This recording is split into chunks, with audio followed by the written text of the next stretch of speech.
जय हिंद बेटा। शिक्षक आपके द्वार भूगोल की अगली क्लास में आपका स्वागत है। अपना टॉपिक चल रहा है मानव भूगोल की प्रकृति और विषय क्षेत्र। पिछली क्लास में अपने उसकी परिभाषा और नेचर यानी प्रकृति पर बात की और आज की क्लास में हम बात करते हैं मानव भूगोल का विषय क्षेत्र यानी स्कोप क्या है। मानव भूगोल का स्कोप क्या है, तो आगे बढ़ते हैं। मानव भूगोल का विषय क्षेत्र या अध्ययन क्षेत्र स्कोप। यहाँ हम दो प्रश्नों पर बात करेंगे। पहला है बेटा, एक अमेरिकी भूगोलवेत्ता का नाम लिखा है मैंने यहाँ, जो लिखा है वो है हंटिंगटन। तो हंटिंगटन के अनुसार मानव भूगोल का विषय क्षेत्र क्या हो सकता है। तो इसने मानव भूगोल के विषय क्षेत्र को बेटा दो भागों में बांटा है, दो वर्ग माने हैं। उसने कहा भी भूगोल का जो अध्ययन है वो दो तरीके से किया जा सकता है। आपको परीक्षा की दृष्टि से वो नाम याद रखने हैं। पहला है भौतिक दशाएं या जिसे हम प्राकृतिक दशाएं भी कह सकते हैं, ठीक है। और दूसरा है मानवीय दशाएं या मानवीय प्रतिक्रिया या मानवीय अनुक्रिया यानी ह्यूमन रेस्पॉन्स की बात यहां है। तो हंटिंगटन के अनुसार भूगोल विषय का जो अध्ययन है वो दो भागों में किया जा सकता है। हंटिंगटन के अनुसार दो, पहला भौतिक दशाएं और दूसरा है मानवीय दशाएं। दशाएं मतलब परिस्थितियां। अब भौतिक दशाओं में कौन सा आता है? वही ग्लोब की स्थिति, जलवायु, जलाशय, खनिज, पृथ्वी, ठीक है, वो सारी चीजें फिजिकल के अंतर्गत आ गई। ह्यूमन मानवीय प्रतिक्रियाएं दशाओं के अंतर्गत व्यक्ति का कार्यस्थल, वो किस प्रकार का काम करता है, उसका व्यवसाय, व्यापार, उसके स्वास्थ्य के बारे में, शिक्षा के बारे में, धर्म, उसके कला, साहित्य, खनिज आदि सारी बातें मानवीय दशाओं के अंतर्गत शामिल है। तो आपको परीक्षा की दृष्टि से ये दो नाम याद रखने हैं, भौतिक दशाएं और मानवीय दशाएं हंटिंगटन के अनुसार। ये तो हुआ इसी का एक प्रश्न। दूसरे पर बात करते हैं बेटा। अब इसी बात को थोड़ा सा विस्तृत करके ले रहे हैं भी मानव भूगोल का विषय क्षेत्र या अध्ययन क्षेत्र में कौन से पॉइंट यानी तथ्य शामिल है, कौन से पॉइंट या तथ्य शामिल है। तो इसमें हम महत्वपूर्ण जो सार निकाला हुआ है वो 6 तथ्यों पर बात करते हैं। सबसे पहला आपके सामने, पहला है जनसंख्या का भौगोलिक अध्ययन।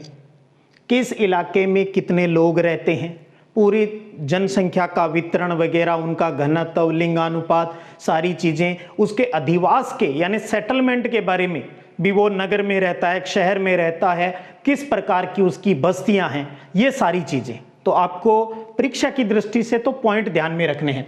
तो पहला है जनसंख्या का भौगोलिक अध्ययन करने में। दूसरा आता है प्राकृतिक संसाधनों का अध्ययन। भी विषय क्षेत्र मतलब स्कोप में हम यहां पर किस चीज पर स्टडी करेंगे।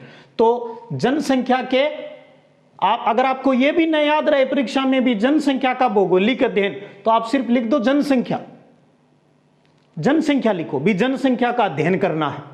दूसरा हो गया प्राकृतिक संसाधनों का अध्ययन भी, इस पृथ्वी पर कौन कौन से प्राकृतिक संसाधन है वो उपलब्ध है।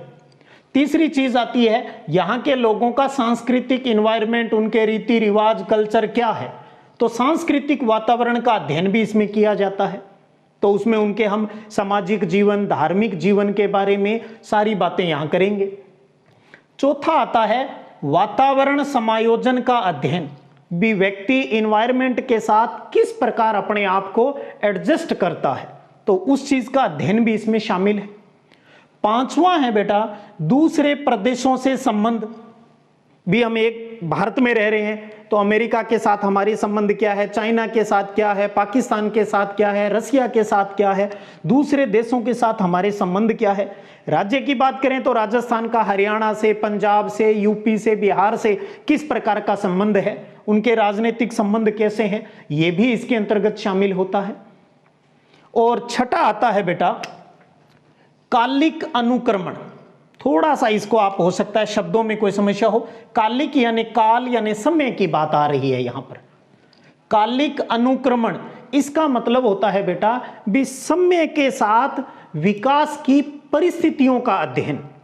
समय के साथ विकास की परिस्थितियों भी समय के अनुसार हम किस प्रकार हमारी परिस्थितियां बदलती जा रही है उस बात का अध्ययन भी यहां किया जाता है। उसी को बोलते हैं कालिक अनुक्रमण। ये नहीं याद रहे तो आप ऐसे लिख सकते हो भी समय के साथ विकास की परिस्थितियों का अध्ययन।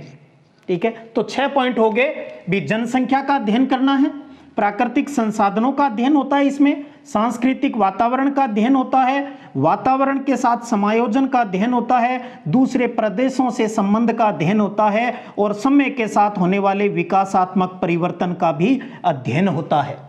क्योंकि मानव भूगोल एक ऐसा विषय है जो सामाजिक के सभी विषयों से जुड़ा हुआ है, चाहे वो आपका राजनीति विज्ञान हो, पॉलिटिकल साइंस हो, इकोनॉमिक्स हो या मिलिट्री साइंस हो, ठीक है, तो या समाजशास्त्र हो, सोशियोलॉजी हो। तो मानव भूगोल सामाजिक की बहुत सी शाखाओं के साथ जुड़ा हुआ है, इसलिए इसका अध्ययन है वो बहुत विस्तृत करने की अति आवश्यकता रहती है। तो अब आगे बढ़ते हैं। उम्मीद करें आपको मानव भूगोल का विषय क्षेत्र हंटिंगटन के अनुसार और इसके तथ्य हैं वो आपको समझ में आए होंगे। टॉपिक को आगे बढ़ाते हैं बेटा, और अब हम बात कर रहे हैं प्रमुख भूगोलवेताओं की, या यूं कहूं भी प्रमुख विचारधारा पर बात कर रहे हैं। तो 4 देशों के हम प्रमुख भूगोलवेताओं पर बात कर रहे हैं। एक छोटा प्रश्न आपसे ऐसे बन सकता है, जर्मनी के किन्हीं 2 या 4 भूगोलवेताओं के नाम बताओ, अमेरिका के 2 भूगोलवेताओं के नाम बताओ। तो इसलिए आपको ये पता होना चाहिए, क्योंकि हम मानव भूगोल पढ़ रहे हैं, तो मानव भूगोल के प्रमुख भूगोलवेताओं की जानकारी हमें अवश्य होनी चाहिए। ठीक है, कुछ नाम अपने पहले कर चुके हैं, जैसे उनको रिवाइज करें। रेडजेल, हमने कहा रेडजेल कहाँ का था? जर्मनी का। रेडजेल कहाँ का था? जर्मनी का। कौन सी किताब लिखी? एंथ्रोपोजियोग्राफिया लिखी, जिसे आधुनिक मानव भूगोल का जनक भी कहा जाता है। इसकी शिष्या कौन थी? इसकी शिष्या थी एलन सैंपल। ये कहाँ की थी? अमेरिका की थी। और रेडजेल या जर्मन भूगोलवेताओं ने कौन सी विचारधारा दी थी? नियतिवाद दी थी, जिसका मतलब क्या था? भी प्रकृति ही सब कुछ है, मानव उसका दासी है, मानव उसका दास है। किसका? प्रकृति का। ठीक है, फिर हमने तीसरा पढ़ा था विडाल डी ला ब्लास, जो कहां का था? फ्रांस का था। कौन सी विचारधारा दी? संभववाद, जिसमें उसने हमें क्या बताया? भी मानव प्रकृति का स्वामी है, वो जैसा चाहे वैसा करवा सकता है। तो हमने विडाल डी ला ब्लास भी पढ़ा। उसके बाद हमने पढ़ा भी दोनों विचारधाराओं के बीच की कड़ी, दोनों को जोड़ के बनाई। कौन था? टेलर। कहां का था? अमेरिका का था। कौन सी विचारधारा दी? रुको और जाओ। तो ये कहां था? ये रहा ग्रिफिथ टेलर। उसके बाद हमने अभी किया था भी भूगोल विषय क्षेत्र, हमने जो बात की थी मानव भूगोल विषय क्षेत्र का जो अध्ययन है वो हंटिंगटन के अनुसार कितने भागों में था? तो 2 भागों में पढ़ा, भौतिक दशाएं और मानवीय दशाएं। ठीक है, तो हंटिंगटन ये नाम भी आ गया। तो देखिए, अब हम 4 देशों के भूगोलवेता पर बात कर रहे हैं, जर्मनी, फ्रांस, अमेरिका और ब्रिटेन, जिसमें अमेरिका वाले तो आपके तीनों ही आगे भी।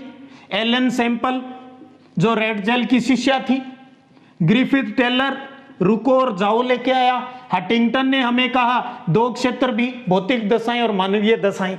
तो सैंपल, टेलर और हंटिंगटन भी। सैंपल लिया टेलर के पास, हटके बना दूंगा।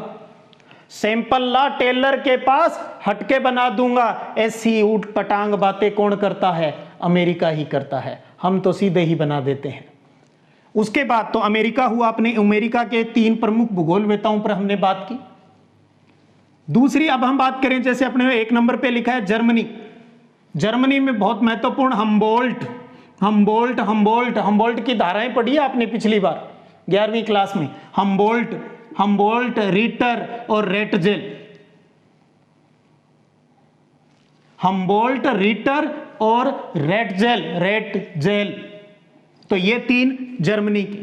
फ्रांस के विडाल डी ला ब्लास और फेब्रे और डिमांजिया। तो डिमांजिया, फेब्रे और ब्लास, फेब्रे और डिमांजिया फ्रांस के, यानी फ्रांसीसी भूगोलवेता, ये फ्रांसीसी विचारधारा के मानव भूगोल के व्यक्ति हैं। उसके बाद आता है अपना ब्रिटेन, अंग्रेज। इसमें कौन से हैं? 3 नाम हमने यहां लिखे हैं, हर्बर्टसन, दूसरा है मैकिंडर और तीसरा है अपना रोक्सबी। तो हर्बर्टसन, मैकिंडर और रोक्सबी, ये तीनों ब्रिटेन के भूगोलवेता है, ब्रिटिश भूगोलवेता है। तो बेटा ये भी जरूर आप अच्छे से 2-2, 3-3 नाम आप बार बार याद करें। जर्मनी, फ्रांस, अमेरिका और ब्रिटेन के प्रमुख भूगोलवेताओं के नाम है। ये 4 देशों की विचारधाराओं के नाम है हमारे सामने। इसके अलावा बेटा एक और महत्वपूर्ण प्रश्न अपने करेंगे। 1930 का जो दशक था, 1930 के दशक में हमारा जो विषय जो हम पढ़ रहे हैं मानव भूगोल, ये भी कई शाखाओं में बंट गया। तो आपको ये जरूर पता हो, ये एक प्यारा सा प्रश्न, मानव भूगोल की प्रमुख शाखाएं। कहीं ये भी सिंपल सा प्रश्न आ जाए, मानव भूगोल की प्रमुख शाखाएं। भी हमने कहा भूगोल की 2 शाखा है, भौतिक भूगोल और मानव भूगोल। तो इसी तरह से मानव भूगोल भी कई शाखाओं में बंटा। सबसे पहले तो 2 ही शाखाओं में बंटा था, जिसमें एक था सांस्कृतिक भूगोल, कल्चरल ज्योग्राफी, सांस्कृतिक भूगोल, और दूसरा बंटा आर्थिक भूगोल।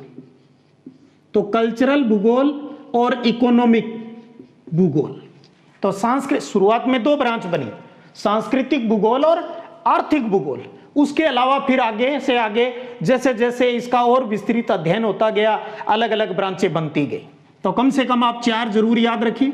तीसरा है पॉलिटिकल से जुड़ा हुआ, राजनीतिक भूगोल, राजनीतिक भूगोल।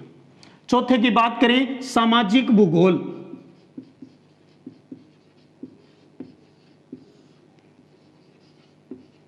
सामाजिक भूगोल।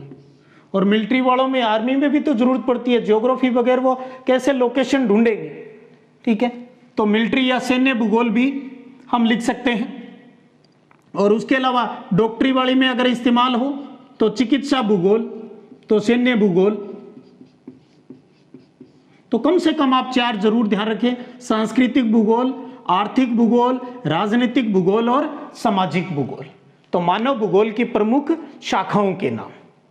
तो बेटा ये था अपना बहुत ही महत्वपूर्ण चैप्टर, पहला चैप्टर। कहते हैं ना, शुरुआत अच्छी तो सब अच्छा। तो आप पहले यूनिट को अच्छे से प्रिपरेशन कीजिए। 1 या 2 प्रश्न 1-1 नंबर के इस चैप्टर में से बोर्ड परीक्षा में आते हैं। मुझे पूरा विश्वास है जितनी बातें हमने इस 2 क्लास में हमने की है, आपका एक सिंगल प्रश्न भी इधर उधर से नहीं आएगा। थोड़ा सा मोटी मोटी बात करें, हमने क्या पढ़ा भी, भूगोल का जनक कौन है? हमने कहा हिकेटियस है भाई। शब्द किसने दिया? इरेटोस्थनीज ने दिया। कितनी शाखाएं हैं भूगोल की? 2, भौतिक भूगोल, मानव भूगोल। मानव भूगोल का केंद्र बिंदु हमने कहा मानवीय क्रियाकलाप। इसका जन्म और विकास किस सदी से माना जाता है? 18वीं सदी से माना जाता है। आधुनिक भूगोल का, मानव भूगोल का जनक कौन है? रेटजेल है। उसने कौन सी किताब लिखी? एंथ्रोपोजियोग्राफी लिखी। ये कहाँ का था? जर्मनी का था। इसके परिभाषा कौन सी दी? इसने कहा मानव भूगोल मानव समाज और उसके धरातल के संबंधों का अध्ययन है। इसकी शिष्य का नाम क्या था? सैंपल था। उसने क्या परिभाषा दी? उसने कहा चंचल मानव और अस्थायी पृथ्वी के पारस्परिक परिवर्तनशील संबंधों का अध्ययन है। परिवर्तनशील संबंधों का इन्होंने कौन सा विचारधारा दी? अपनी नियतिवाद दी, जिसमें कौन प्रमुख है? प्रकृति प्रमुख है। प्रकृति ही सब कुछ है। उसके बाद हम लाए विडाल डी ला ब्लास। कहां का था? फ्रांस का था। कौन सी विचारधारा दी? संभववाद दी। किसकी प्रमुखता है उसके अंतर्गत? मानव की। मानव ही सब कुछ है। उसके बाद ग्रिफिथ टेलर कहां का था? अमेरिका का था। कौन सी विचारधारा दी? रुको और जाओ, यानी नवनियतिवाद उसने दिया। उसके बाद एक डेफिनेशन हमने डिकेन और पीट्स की, जिसने क्या कहा? भी मानव भूगोल में किसका अध्ययन होता है? तब हमने कहा मानव और उसके कार्यों का अध्ययन होता है। और एक विडाल डी ब्लास की एक बहुत ही प्यारी सी डेफिनेशन, जिसमें उसने हमें क्या कहा था कि पृथ्वी और मानव के बीच पारस्परिक जो संबंध है उसको एक नया विचार देती है, जो पृथ्वी को नियंत्रित करने वाले हमें भौतिक नियम देती है और उस पर रहने वाले मानवों के बीच संबंधों का संश्लेषित अध्ययन है, संश्लिष्ट ज्ञान है। ये परिभाषा की हमने बात की। उसके बाद हमने इसके स्कोप पर बात की। हंटिंगटन के अनुसार 2 टाइप हमने बताए। फिर 6 तथ्य हमने यहाँ पर अभी बात की थी भी, हाँ इसमें जनसंख्या शामिल है, प्रदेशों के साथ संबंध शामिल है, कालिक अनुक्रमण शामिल है, समय के साथ क्या विकास होता है वो चीज शामिल है, सांस्कृतिक बातें इसके अंतर्गत शामिल है, समायोजन कैसे करता है वातावरण के साथ वो चीजें इसके अंतर्गत शामिल है। और सबसे लास्ट में आज हमने प्रमुख भूगोलवेताओं के 4 प्रमुख मानव भूगोल पर रिसर्च करने वाले 4 देशों में, उनमें से प्रमुख भूगोलवेताओं के नाम जिन्होंने अपनी अपनी विचारधाराएं दी, ठीक है, और सबसे लास्ट में मानव भूगोल की प्रमुख शाखाओं के नाम। तो ये था अपना फर्स्ट चैप्टर, फर्स्ट यूनिट का। तो आप इसको अच्छे से नोट कीजिएगा, अच्छे से दिमाग में यहां सेट कीजिएगा, और घर पे रहिएगा और पढ़ते रहिएगा, बढ़ते रहिएगा। जय हिंद, जय भारत।